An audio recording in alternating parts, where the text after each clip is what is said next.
Hey guys, I'm about to tear apart this left-wing propaganda piece on guns. Enjoy!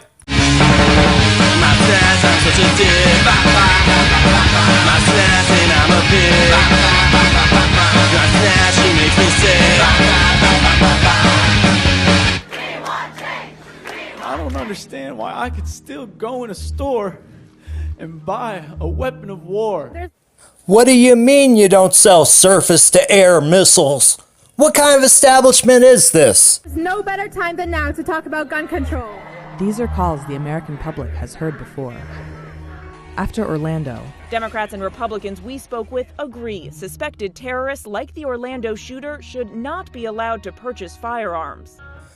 Alright guys, well here's the thing.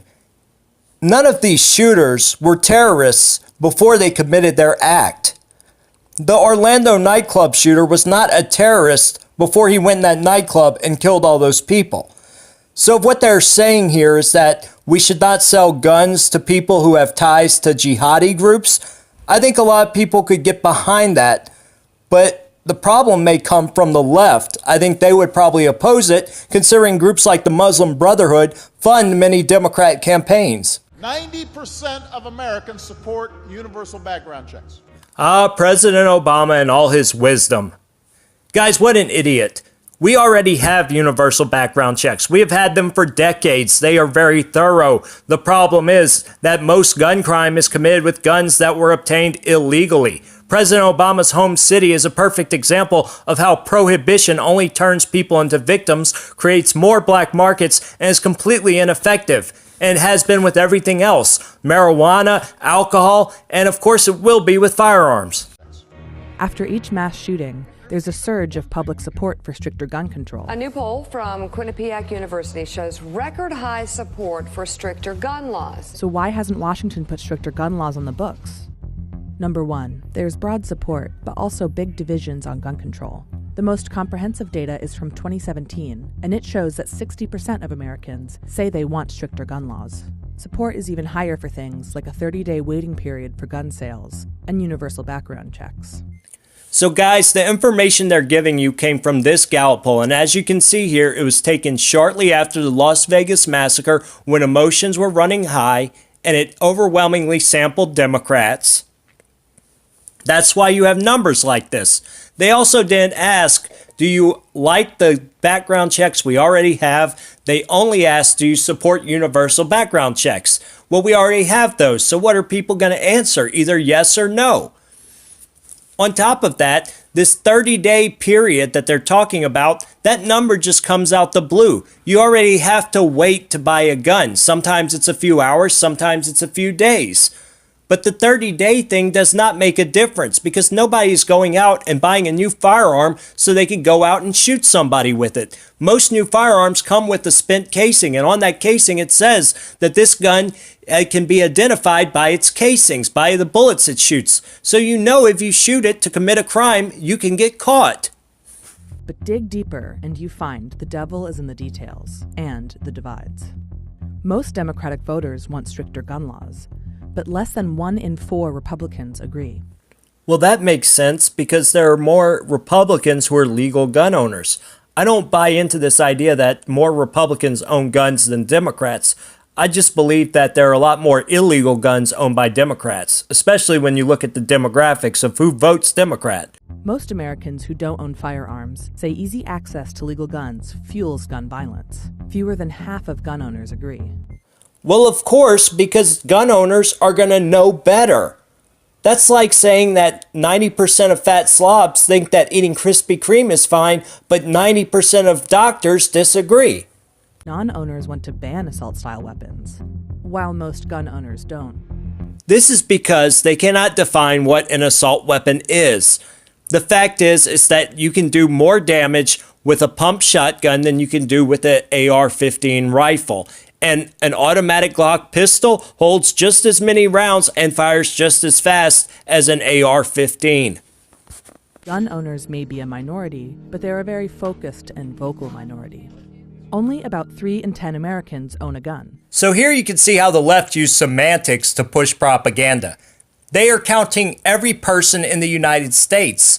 And by doing so, they are not counting the kids who own guns that were given to them by a parent so they can go out and enjoy hunting or sporting. They're not counting guns that are in a household where somebody might own 3 or 4 guns and their wife might own a few guns, but they're all registered in one person's name. They're also not counting for the fact that many people don't want to tell people over the phone how many guns they own. And they're not counting for the illegal gun owners out there.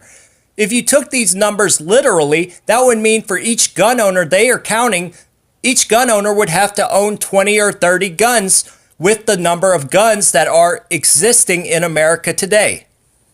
But to them, gun control is not merely a policy issue, it's personal. Nearly 40% say they always have a loaded firearm at the ready in their home. 74% say the right to own a gun is essential to their freedom.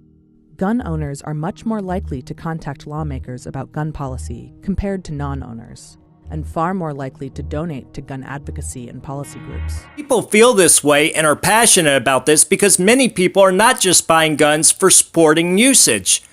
Many people depend on guns for their way of life. Ranchers in Texas and farmers in Louisiana use guns to fend off invasive species like wild hogs. People who live in high-risk neighborhoods might use a firearm to protect themselves when the police cannot. Business owners protect their cash registers with firearms, and it happens every day. Every day there's a story about a gun-owning business owner who protected their business from some thugs who tried to rob them or steal property from them.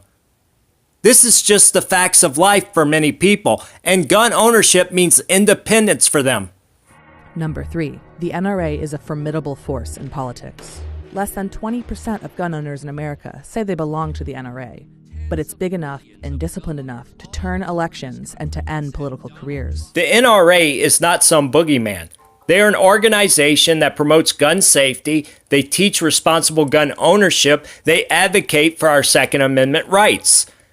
They are advocates for the people who are passionate about firearms. I find it so hypocritical that the left, who love unions and defend collectivization and collective bargaining, hate it when people collectivize and form a union for something that they are against. And that's exactly what the NRA is. It is people pooling their resources and collectivizing to promote the Second Amendment. Number 4, the NRA's leaders are more hardline than its members.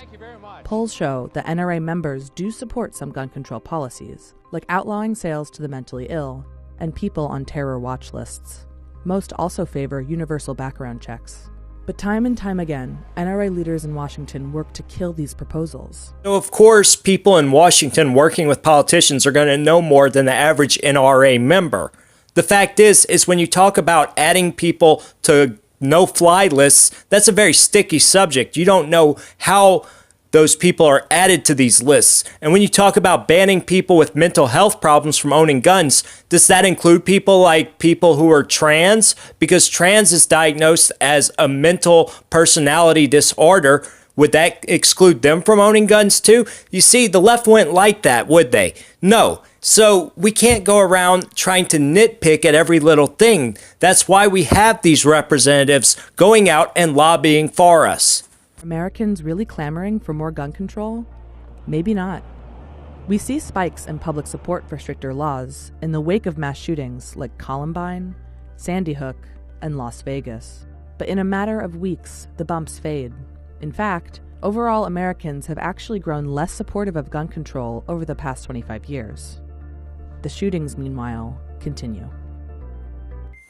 So of course support is waning. That is because after each one of these incidents, more and more people are waking up to the agenda behind the push for gun control. And they see it is not about trying to stop these events from happening. It is about trying to disarm the law-abiding, responsible gun owners in America. And the left are now desperate. They use these kids now as perpetual victims, and they are silencing kids from the same school who speak out for gun rights. The fact is that they use propaganda like this. They use kids to try to elicit an emotional response that will be quick. So they will hurry up and get people to vote away their liberties. They know that if we take time to have a logical, measured debate, then the right will win. Guys, if we have time to have a logical, measured debate, then we will start looking at things like the overprescription of SSRI medication.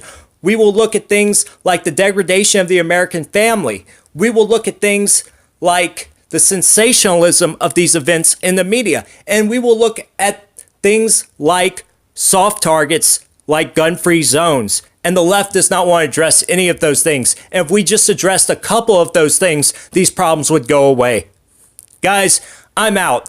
I hope you liked this video. Like and subscribe to my channel, Marxism the New AIDS. I renamed that one the InfoWars Solidarity channel. I'm also at Patriot Punk on YouTube. And you can find my videos on Dapperton's The Liberty Network. Subscribe to all three. Guys, I love you all. I'm out.